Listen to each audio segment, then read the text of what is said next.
Hi, I'm the film Furry, and I'm a furry who reviews films.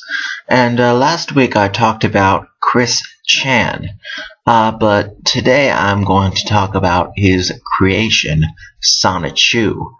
Now, Chris Chan did not start writing a Sonichu comic book until 2004, which is several years after he graduated from high school. And before that, he had thought up the character Sonichu, but didn't do anything with it other than make a cartoon medallion of it and draw a few cartoons, which he didn't organize into a comic book. So Sonichu is an electric hedgehog Pokemon, which means Sonic the Hedgehog and Pikachu collided with one another to form Sonichu. Now, Sonic the Hedgehog came out when Christian was still a child. But when he got into Pokemon, he was still in high school. Well, he was in high school.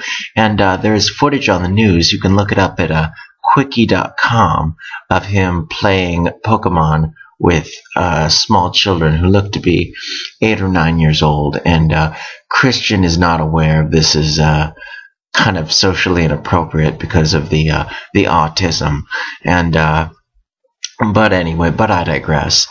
So Sonichu is created in this explosion, and he has his life partner, Rosachu, is created when she is hit by a rainbow. And I don't know what she's supposed to be before, and I really don't care. But now, Rosachu lives in a shack in the woods with her Pokemon trainer, whose name is Blanca. And so Sonichu meets her after starving in the woods and being unable to feed himself. And they eat hamburgers and fall in love in an unrealistically fast manner. And so they go to the local mall and they meet Chris Chan. And Chris Chan used to hang out at the mall almost every day with a sign designed to attract women. The sign, I believe, said that I am seeking a boyfriend-free girl, age 18 to my current age, no blacks. And so Sonichu congratulates Chris on being so brave to get rejected by women. And so that's that. They become the best of friends. And now there are some side characters in Sonichu, and there are two stories about their origin. Now there's the one I'm going to tell, which happens in the earlier comic books. And then Chris gets into a backstory for each of the characters, and I really don't think that's necessary because there's kind of a conflict there. But anyway, Chris takes Sonichu home, and he is up late at night drawing comics, and he spills grape soda on Sonichu, and Sonichu spits out other Sonichus. And there's music Sonichu, and there's wild Sonichu, and there's lightning Sonichu, and water Sonichu, and black Sonichu. He's supposed to be evil, and because Chris Chan is, I don't want to say that he's actually racist. It's just that he holds some views which would be seen as racist by most people. They're kind of old-fashioned. And so there's Black Sonichu, and then there is Punching Sonichu, who is a rather unfortunate Asian stereotype, and he has slanty eyes and buck teeth and one of those wicker helmets. I'm not sure of the name of those.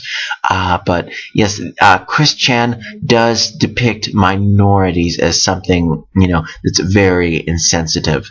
And so yes, most of Sonichu centers around Chris Chan's exploits.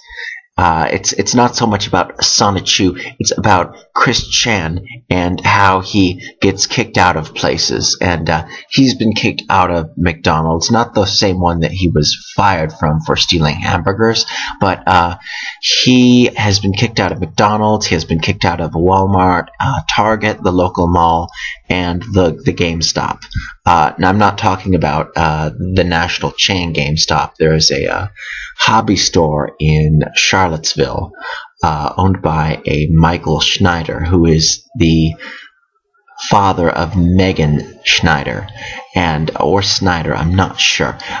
It's the GameStop, not GameStop. So he's been banned from there.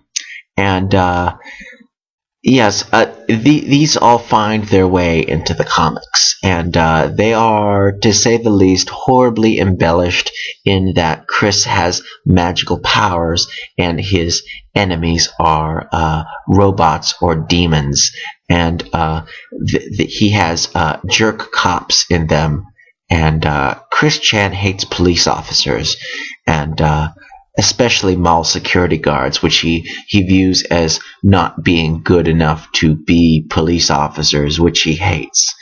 And so they are depicted as subhuman monsters, and there is a full episode of the comic which goes into this about why he hates police officers. And also, there were some other villains in the comic. There was Maria Walsh, and she was the dean of the community college Chris went to and was expelled from. And there is also his computer-aided design teacher, who Chris wanted to be an architect like his father, but he looked at the course load and decided that it was too much stress, and so he decided to get a CAD certificate, which it basically means he's qualified to run a drafting and design computer program, but his designs are of poor quality like his comic. And also there is Asperchu. Now, Asperchu has Asperger's syndrome, and Chris hates people with Asperger's syndrome because he believes that they are stealing the attention away from people with autism. Now, Asperger's syndrome is a milder form of autism, but they can still retain some of their humanity, even though their social skills are impaired, and they have average to above average intelligence, where with autism this is not always the case. And so there are many battles between Maria Walsh and his CAD teacher and Asperchu, and around maybe episode 5 or 6, issue 5 or 6, it kind of takes a weird turn.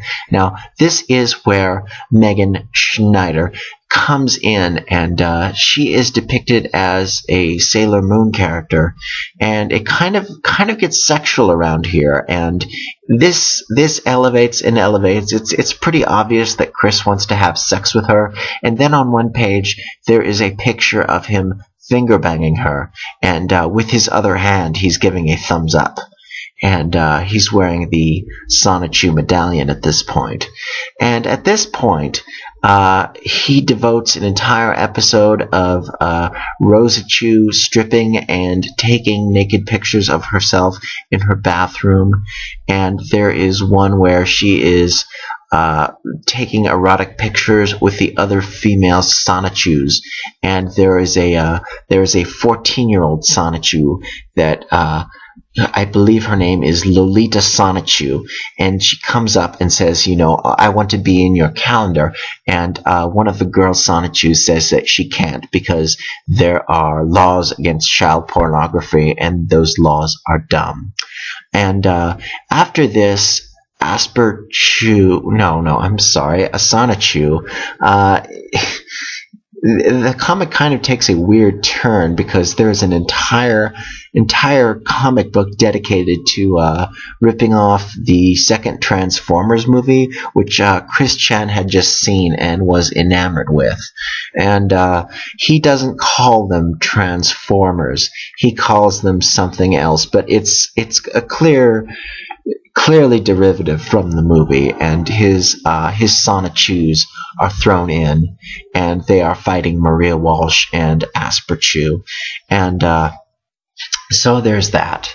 And after this, Sonichu gets fairly violent in that he orders the execution of his enemies, and they are hauled into an arena and executed in various ways, in the manner of ancient Rome. I believe somebody is electrocuted, and somebody is cut in half, and somebody is killed with a drill. There is a drill Sonichu with drills for hands. And so that's basically Sonichu in a nutshell. I'm probably missing out on some of the specifics. There was an episode about dating education, and dating education is an idea that Chris Chan has that would be mandatory.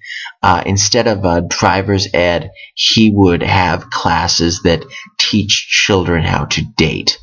These would be high school students, but they would be paired off, and they would have to instant message each other, and then they would be forced to go on dates. And Chris Chan says that because this completely retarded idea that he came up with as a 22-year-old, I believe, was never enacted, that this is the reason that he does not have a girlfriend. It has nothing to do with the fact that he is fat, he is crazy, he is slow-witted, he is poor, and he wears the same clothes for days on end. And he draws Sonichu. But I believe that is a fairly succinct summary of Sonichu. I'm probably sure I've left some of it out, but like I said, you can read the 15 issues on quickie.com. And I am the Film Furry, and I am a furry who reviews film. Ta-ta!